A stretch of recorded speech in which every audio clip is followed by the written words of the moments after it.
आता किचन मध्ये पण मोकळीत नाही, किचन मध्ये पण स्वयंपाक करायचा की ह्यांचं गोंधळ ऐकायचं हेच कळत नाही मला।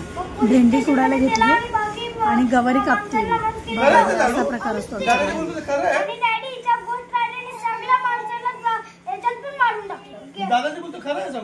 तुमच्याकडे पण असं होतं का? मला कमेंट मध्ये नक्की सांगा। रोजचं आहे आमच्याकडे।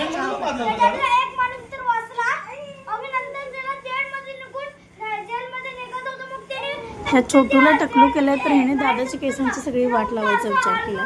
फक्त केस उडत असतो, आता ह्याला कधी केस येईपर्यंत ह्या दादाच्या केसाचं तर काही खरं नाही वाटत। बाहेर निघाला होता जीन्स तोडून असं पण केलं होतं।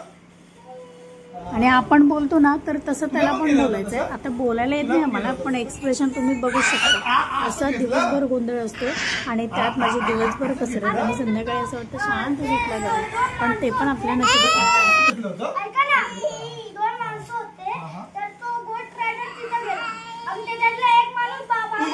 तुझे पण केस घेतले होते।